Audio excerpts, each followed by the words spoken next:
हम लोग बात करेंगे 13 और 14 जून की रात को या 13 या 14 के दिन कुछ भी लाइव स्ट्रीम किया गया है कि नहीं किया गया सुशांत की हत्या में।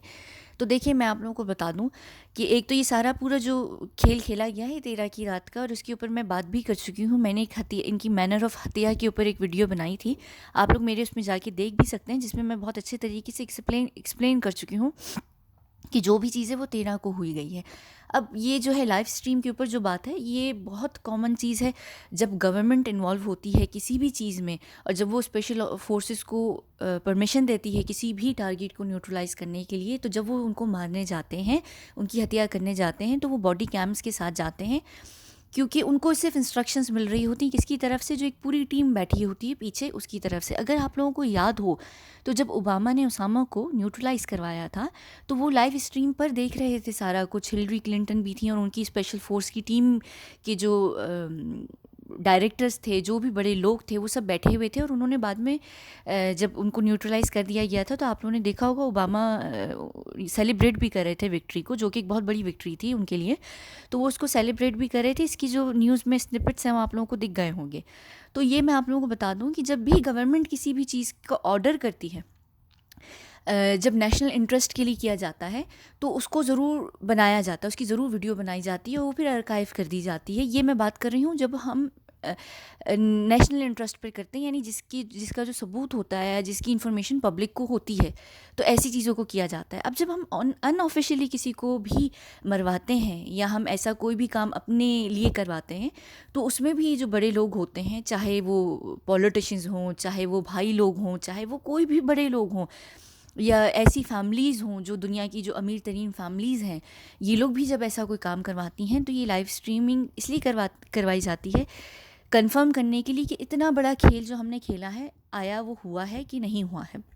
अब देखें ये किस तरीके से, अब ये उसी जगह पर लाइव स्ट्रीम की गई होगी, ये आप लोग समझ सकते हैं मैं कहाँ की बात कर रही हूँ। ये बिल्कुल उसी जगह पे लाइव स्ट्रीम की गई होगी, क्योंकि इन जगहों पे डेटा जो है वो नहीं जमा होता, और अगर होता भी है तो वो एक्सेस हर कोई नहीं कर सकता। वरना सब लोग ये मुझे कह रहे थे कि अगर यहाँ पर ऐसा कोई चीज़ हुई होती तो वो डेटा जो है अब तक बाहर क्यों नहीं आया। देखिए, डेटा बाहर कभी नहीं आता, उनके पास क्लाउड सिस्टम नहीं है, वो उनके जो डेटा वगैरह वो क्लाउड में जमा नहीं हो रहा होता। उनका एक अपना प्रॉपर सिस्टम है, उसमें जमा होता है, और वहाँ से चीज़ें एक्सेस करना सिर्फ उन्हीं के हाथ में है जो वहाँ के जो वहाँ होते हैं।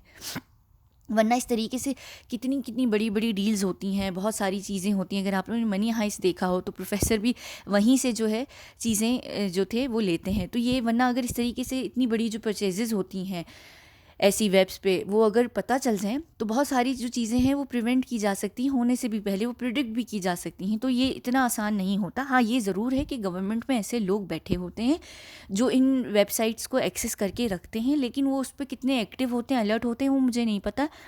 क्योंकि वरना इस तरीके से बहुत सारी चीज़ों का पता चल जाता है कि कब कौन सी चीज़ प्लान की जा रही, कहाँ की जा रही है।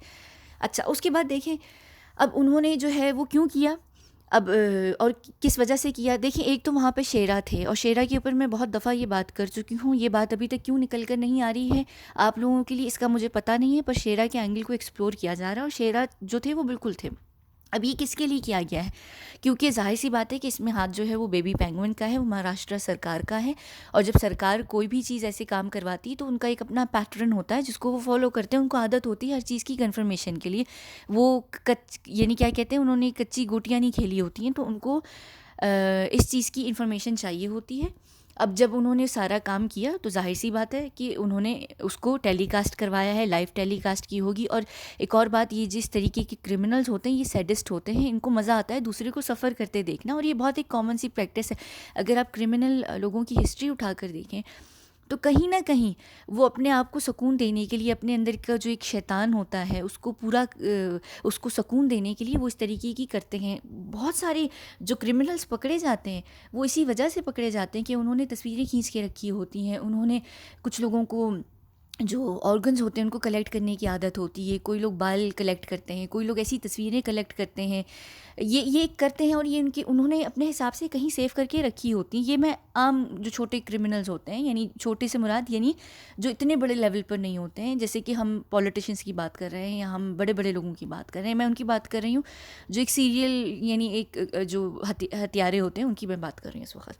तो जब गवर्नमेंट के ऊपर बात आती है और इतने बड़े बड़े जो इसमें लोग इन्वॉल्व्ड हैं, तो जाहिर सी बात है ये तो बहुत बड़े लेवल पर सैडिस्ट होते हैं, इनको बड़ा मज़ा आता है। और इसकी जैसे एक एग्जांपल मैं आपको यहाँ पर दूँ कि जो हमारी लड़कियाँ होती हैं जब वो बॉलीवुड में जाती हैं, तो जो हमारे एक्टर्स होते हैं, बड़े बड़े जाने माने डायरेक्टर्स होते हैं, प्रोड्यूसर्स होते हैं, ये लड़कियों को कहते हैं कि अब ये हमारे साथ वो करो, ये करो, तो इनको बड़ा मज़ा आता है कि जब लड़कियाँ उनसे रिक्वेस्ट करती हैं कि हमें प्लीज़ छोड़ दो, हमारे साथ ऐसा मत करो, उनको एक मज़ा आता है इसमें, या उनको उनको मज़ा आता है दूसरे की लाचारी, जो उनकी बेबसी होती है उसको देखते हुए, तो उनको ना एक बूस्ट मिलता है।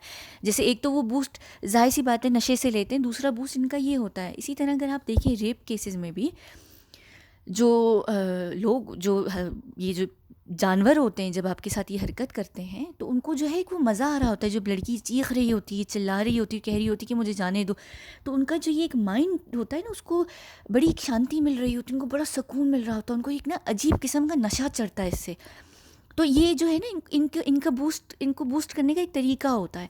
तो जाहिर सी बात है अब उनको सबको एक बूस्ट भी चाहिए था, उन सबको एक मज़ा भी चाहिए था, उन सबको एक इन्जॉयमेंट भी करना था। जैसे कि ये भी सुनने में मुझे आया है और मुझे पता चला है कि जब कंगना का भी जो ये इतना बुरे तरीके से ऑफिस तोड़ा गया है, तो पूरी बॉलीवुड खैर लाइव टेलीकास्ट की उनको तो ज़रूरत नहीं थी क्योंकि वो जाहिर सी बात है मीडिया में दिख गया था, लेकिन लाइव टेली बहुत ज़्यादा अच्छे तरीके से सेलिब्रेट किया गया है उसे बॉलीवुड ने। इसी तरह जब परवीन बाबी को मारा गया था, जाहिर सी बात है उन्होंने आत्महत्या नहीं की थी उन, या ना ही उनकी नेचुरल डेथ थी, उनको बाकायदा मारा गया था। तो उसी दिन उसको सेलिब्रेट करने के लिए उसी रात को जितेंद्र के यहाँ, जो एकता कपूर के फादर हैं, उनके यहाँ बहुत बड़ी पार्टी की गई थी। तो ये जो होते हैं ना, यानी आप लोग समझ सकते हैं ये लोग कितने ट्विस्टेड लोग होते हैं।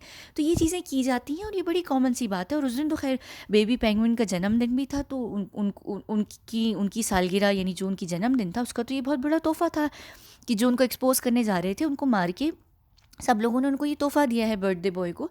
तो ये जो चीज़ है ये बड़ी कॉमन चीज़ है, ये की जाती है और ये वहाँ पर बिल्कुल ही टेलीकास्ट की गई होगी जहाँ पे आप लोग सब टेलीकास्ट करने की बात कर रहे हैं। और एक और बात है, सब ये कह रहे हैं कि ये सारी चीज़ जो है वो छत पे की गई होगी। छत पे नहीं की गई है, ये घर में जो उनका प्राइमरी सीन था वो घर के किचन में था, नीचे जो ग्राउंड फ्लोर था, क्योंकि वो एक फ्लैट में रहते थे जो 2 फ्लोर्स का था, यानी कि ग्राउंड फ्लोर और फर्स्ट फ्लोर जहाँ पे बेडरूम्स थे। तो वो सारा कुछ किचन में किया गया है, किचन के एरिया में किया गया है और उसके बाद उनको ऊपर की तरफ घसीट के लेके जाया गया है, जिसकी वजह से इनकी स्पाइनल कॉर्ड जो थी जो 3 हिस्सों में टूट गई थी। अगर वो छत से लेके नीचे फिर उनको घसीटते हुए लेकर आते तब स्पाइनल कॉर्ड नहीं टूटती है इतने बुरे तरीके से। जब आप बॉडी को ऊपर की तरफ खींच के जाते हैं तब वो क्रैक होती है। तो वो जब उनको रूम में उठा के लेके गए होंगे और जाहिर सी बात है उनको बहुत सारी चीज़ों से मारा भी गया होगा, तो क्या कहते हैं हुआ होगा। अब देखें ये किसने देखी है, जाहिर सी बात है इसमें ये वो सारे लोग होंगे जिनको भी देखने का शौक़ होगा, यानी जो इसमें इन्वॉल्व होंगे, चाहे वो सलमान की फैमिली हो, उद्धव ठाकरे तो डेफिनेटली जाहिर सी बात है कि उन्होंने ही ये काम करवाया था, उन्होंने और उनके साथ जो भी और बड़े लोग होंगे, जितनी बड़ी पार्टी यानी जितने लोग इन्वॉल्व होंगे उन सब ने देखा होगा। अब सीबीआई को ये एंगल देखने को मिलेगा, जाहिर सी बात है सीबीआई इसको ज़रूर करेगी, लेकिन क्या सीबीआई उस तक पहुंच सके कि बिल्कुल अगर वो उसको निकलवा भी लें, अगर वो इस वेबसाइट पर जाके निकलवा भी लें, तो उसका तो मतलब ये है कि उनके हाथ तो पक्के सबूत लग जाएंगे। और मैं आप लोगों को बहुत पहले मैंने एक दफ़ा बताया था एक वीडियो में, मैं खुद भूल गई हूँ कि वो कौन सी वीडियो थी, जिसमें मैंने कहा था कि आप लोग बिल्कुल ना डरें कि सुशांत की जो बॉडी है वो बिल्कुल पानी में चली गई है और अब ख़त्म हो गई है और अब प्रूफ्स नहीं है। मैंने आप लोगों को बोला था कि 3 ऐसी जगहें हैं जहाँ से पूरी की पूरी वीडियो रिकॉर्डिंग्स निकाली जा सकती हैं, हर चीज़ एक्सेस की जा सकती है अगर सीबीआई जांच करना चाहे तो। उस वक्त मुझे आप लोग सब पूछ रहे थे कि मैं क्यों नहीं बता रही, और मैंने आप लोगों को कहा था मैं सिर्फ इसीलिए ही नहीं बता रही कि अगर कोई ये देख रहा होगा तो वो फिर अलर्ट हो जाएगा। तो डेफ़िनेटली उसमें मेरा जो तीन जगहें थी उनमें से एक जो है वो ये था। दूसरा, किसी एक ने उसको बड़े अच्छे तरीके से जज कर लिया था मेरी इस बात को, और कमेंट सेक्शन में उन्होंने लिखा था, जिस पे मैंने उनको रिप्लाई बड़े एक कोडेड अंदाज में किया था। एक तीसरी एक और चीज़ है, अगर आप लोग क्रैक कर सकते हैं कि वो तीसरी और कौन सी जगह है जहाँ से वो फुटेजेस निकल सकती हैं, तो जाहिर सी बात है अब क्योंकि इस बात की इतनी चर्चा हो रही है, और ये बहुत पहले मैंने इस बात को बोल दिया था कि 3 ऐसी जगहें हैं जहाँ से ये लाइव स्ट्रीम या फुटेज ये सब चीज़ें निकल सकती हैं। सीसीटीवी फुटेज की मैं यहाँ बात नहीं करूँगी क्योंकि वो तो बिल्कुल आराम से ख़राब की जा सकती है। सीसीटीवी फुटेज का तो बिल्कुल ही यानी यहाँ पर जिक्र नहीं है। तो वो जो 3 मैंने उस वक्त भी बोली थी 3 चीज़ें, तो मुझे सब लोग पूछ रहे थे कि क्या कहते हैं, क्या इंडिया के पास इतनी टेक्नोलॉजी है ये और वो नहीं। तो मैंने इसके ऊपर भी ये बात कही थी कि बेंगलोर में जो लोग हैं वो इस चीज़ को बड़े आसानी से एक्सेस कर सकते हैं, और अगर आप लोगों को पता हो तो बेंगलोर में जो है इस चीज़ के ऊपर जो है एक्सपर्ट्स बैठे हुए हैं। तो मैंने ये रिप्लाई ज़रूर दिया था, तो उसका मतलब यही था। और उस वक्त मैं ये बात नहीं करना चाह रही थी, पर अब अगर ये बात इतनी खुल के सामने आम जनता में आ रही है, पब्लिक में आ रही है, तो हाँ ये एक चीज़ थी। दूसरी, एक बंदे ने कमेंट सेक्शन में उसको दूसरा कौन सी जगह है वो उन्होंने लिख दी थी। तीसरी जो है वो अगर आप लोग चाहें तो आप लोग यहाँ पर ख़ुद उसको डिसाइड कर सकते हैं, मैं नहीं बताऊँगी। और बिल्कुल कहाँ पर की गई थी, फार्म हाउस पे की गई थी या कहाँ पर, वो ज़रूरी नहीं है। उद्धव ठाकरे जो हैं, जो ये सीएम हाउस होता है, इनके जो घर होते हैं इनके अंदर एक अंडरग्राउंड जगह होती है। हर जो, चाहे वो प्रेसिडेंट हाउस हो, चाहे वो प्राइम मिनिस्टर हाउस हो, चाहे वो चीफ मिनिस्टर हाउस हो, जब इनके घर बनाए जाते हैं जहाँ ये लोग रह रहे होते हैं, उनको इस तरीके से डिज़ाइन किया जाता है कि उनके यहाँ अंडरग्राउंड, बहुत ज़्यादा अंडरग्राउंड, यानी अंडरग्राउंड से भी अंडरग्राउंड एक स्पेस होता है जिसका एक्सेस सिर्फ सीएम और कुछ 2-3 उनके ख़ास बंदों को होता है, जहाँ पे वो जाके इस तरह से कोई भी चीज़ को एक्सेस कर सकते हैं, प्लान कर सकते हैं, बैठ सकते हैं। बहुत सारी चीज़ें वहाँ पर डिस्कस होती हैं, तो वहाँ जाके उन्होंने ये देखा होगा।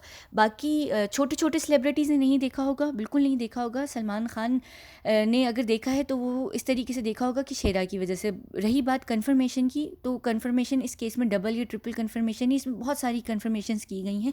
सबसे पहली कन्फर्मेशन तो जाहिर सी बात है वो लाइव स्ट्रीमिंग है।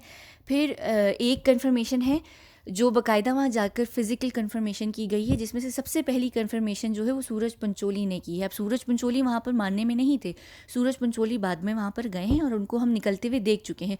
आदित्य पंचोली के ऊपर सबको डाउट है कि वो थे कि नहीं थे पुलिस यूनिफॉर्म में, जिस पे मुझे भी कहीं कहीं लगता है कि वो थे, कहीं नहीं, लेकिन सूरज पंचोली ज़रूर थे। एक कन्फर्मेशन उन्होंने की है। दूसरी कन्फर्मेशन संदीप सिंह ने की है, संदीप सिंह जो अपने मोबाइल में लगे हुए थे वो कर रहे थे। तीसरी कन्फर्मेशन रिया ने की है, जिसके ऊपर मैं वीडियो पहले ही कर चुकी हूँ कि मुझे माफ़ कीजिएगा, मैं वीडियोस को बीच में रोकती नहीं हूँ, सिंगल टेक होता है, कभी कभी ऐसा हो जाता है। प्लीज़ मुझे बिल्कुल माफ़ कीजिएगा, खांसने के ऊपर बात करते हुए शायद गला खुश्क हो गया। बिल्कुल प्लीज़, बिल्कुल मैं माफ़ी चाहती हूँ कि आप लोगों को एकदम ऐसे सुनने को मिल गई। तो तीसरी जो कन्फर्मेशन है वो रिया ने की है, और रिया की कन्फर्मेशन के ऊपर मैं वीडियो बना चुकी हूँ, जिसमें मैंने लिखा हुआ है कि जो रिया के हैंडलर कौन है, वो बेबी पेंगुइन है, और वो किस तरीके से हैं। मैंने उसमें बताया था कि जो कॉल रिकॉर्ड्स रिया की एक्सेस की गई थी, उसमें एक 13 को उन्होंने AU इनिशियल वाले बंदे को कॉल की थी, जो कि आदित्य ठाकरे हैं। और फिर उन्होंने एक 15 जून को बिल्कुल सुबह 7, साढ़े 7 बजे का समय रहा है, उस वक्त उन्होंने AU को कॉल की है। अब मुझे सभी लोग कह रहे थे कि जो हमारी ताई हैं, उन्होंने जब वो जो हमारे दलाल राजदीप सरदेसाई को इंटरव्यू दिया था, अब मैं दलाल उनको खुद नहीं कह रही, वो खुद अपने आप को कह रहे थे कि राजदीप सरदेसाई दलाल है, तो उनको जब उन्होंने इंटरव्यू दिया था तो वो उसमें जो है बात कर रही थी कि वो जो AU हैं वो पता नहीं उनकी कोई दोस्त हैं, अनन्या या अनाया ऐसे कोई उनका नाम है, वो हैं, वो उनका इनिशियल है AU। तो देखिए, अगर तो वो हकीकत में हम सबको पता है कि वो इनिशियल बेबी पेंगुइन जो है ट्विटर पे यूज़ करते हैं बहुत अच्छे तरीके से, हम सबको पता है। और ये एक कॉमन सी चीज़ है कि जब आपका कोई भी इनिशियल होता है तो अक्सर जब आप ऐसी चीज़ें रजिस्टर करते हैं जाके अपने इनिशियल के नाम पर करवा लेते हैं, तो वो इससे ये भी रहता है कि आपकी पर्सनल सिम है।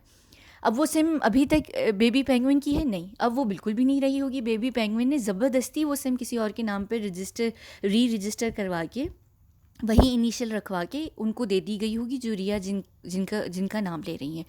तो ज़ाहिर-सी बात है, लेकिन ज़ाहिर-सी बात है कि इतना बड़ा कोई इशू नहीं है, सीबीआई जो है आराम से निकलवा सकती है और उनको पता चल जाएगा कि वो किसके हाथ में रही है, और उसकी लोकेशन से भी पता चल सकता है, और बेबी पेंगुइन की भी लोकेशंस जो उस सिम में उस टाइम के दिनों में लोकेशंस रही होंगी, और फिर अगर बेबी पेंगुइन की लोकेशंस कर दी जाएँ और वो टैली हो जाएँ, तो पता चल जाएगा वो सिम जो है हमारे बेबी पेंगुइन की थी। अगर वो उनके घर वर्षा में ही करीब करीब पता चल जाए कि वो सिम या फ़ोन वहाँ पर रहा है, या जहाँ पे भी बेबी पेंगुइन रहे हैं 13 जून की रात, 15 जून की रात, तो पता चल जाएगा कि AU सिम जो थी, AU इनिशियल वाली सिम, वो कहाँ पर थी। तो बस ये सारी बात थी। छोटे छोटे सेलिब्रिटीज़ ने बिल्कुल भी नहीं देखा। लाइव टेलीकास्ट हर किसी के लिए नहीं होती, सिर्फ जो बड़े लोग होते हैं, जिसमें हाँ सलमान खान और उनके पापा पेंगुइन और बेबी पेंगुइन ये सब ज़रूर रहे होंगे।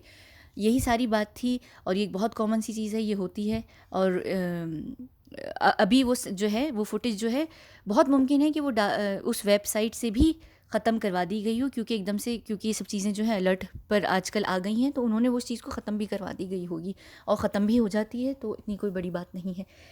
बस ये सारी बातें थीं, और ये बिल्कुल हुआ है।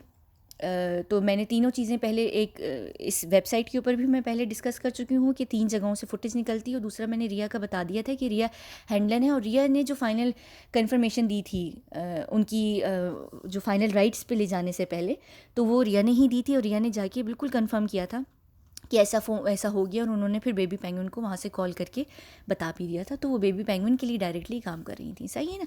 और मैं वीडियो लिंक डाल दूँगी उसका, बेबी पेंगुइन वाला। तो और बाकी वो मुझे याद नहीं कि मैं मेरा ख्याल से वो कोई, मैं बॉम्बे पुलिस ही के ऊपर बात कर रही थी। हाँ, बॉम्बे पुलिस ही की कोई वीडियो थी जिसकी मैं बात कर रही थी, तो उसमें शायद मैंने इस बात का जिक्र किया है। 2 वीडियोज़ हैं, मैं दोनों डिस्क्रिप्शन बॉक्स में डाल दूँगी, अगर आप लोग देखना चाहें तो देख लीजिएगा। बहुत शुक्रिया।